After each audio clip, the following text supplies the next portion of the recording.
if our time is ours to waste, to leave behind a better place, then I need nothing more than life with you. Kyrie Irving going to miss the next 3 games with a shoulder injury. He was supposed to make his return to Boston on Wednesday. That now will not happen. Kyrie is missing some games right now with a shoulder injury. It's still a natural time to check in on where these two franchises are when you had a key player go from one team to the other. You know, Kyrie for his first year and a half was terrific for us, and I really liked and was hopeful that it was going to be a good marriage going forward. But he really wanted to go home, and that's his choice, and I don't know why he gets all the blame. I mean, I'm the one who should be blamed for last year. We put a team together that just didn't have the pieces that didn't fit. We had a lot of talent, a lot of expectations, but it's certainly not Kyrie's fault. You think it was your fault? Yeah, I do think it was my fault. I think there's some things I wish I had done different. Is there one thing that stands out that you wish you had done differently last year? Yeah, I mean, I think that in hindsight, I wish I would have cleaned out the roster a little bit to make it easier for Brad. You know, we had a deep roster. We were built for a longer run, but we had a lot of young guys that had a lot of success without Gordon and Kyrie.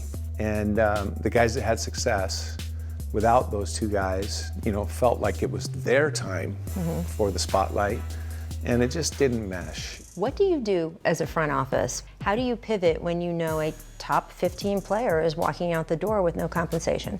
Well, we had a long list of point guards that are coming out in the draft, point guards that are in free agency, players on our own roster, and Kemba was a guy that came available to us.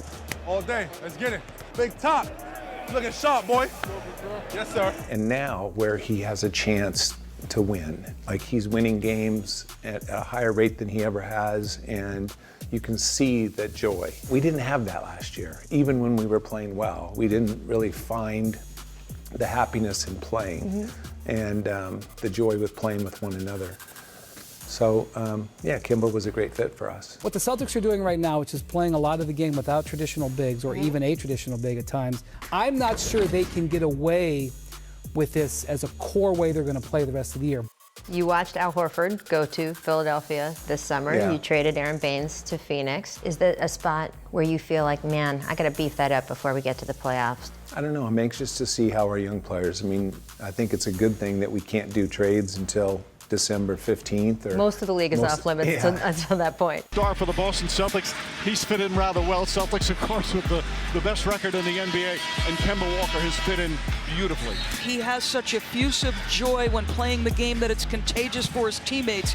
So it has been quite a year. You lost an All-Star, you gained an All-Star. Now that it's all said and done, did you learn anything you can share with us? Are you a year wiser? I learned some things last year, yeah. I think we all learned things. I think that I'd be a little bit more careful going into building another team that had such equal depth. You know, the Lakers have really good depth, in my opinion, right now, but they have 2 stars, and there's no questions, ifs, ands, or buts about it. Last year we had 8 guys or 9 guys that all thought they were equal to each other, and you know, nobody just took the job and won it. But you know, that certainly is not going to happen with LeBron and Anthony Davis, and it makes it much easier for people to accept roles when there is a clear hierarchy. Well, we've just had a Celtic compliment the Lakers. It's time to end this interview. It's hard days and it's hard months. Sometimes I don't know what to say, hits me all at once. My pride is getting in the way and I'm on the run. Scared that things are gonna change, what will I become? No, I can't take it sometimes. That's why I dive into rhymes, that's why we dive into lies. We digging deeper inside, we try to keep up with life. We hide our pain from the light, do what we can to survive. But no,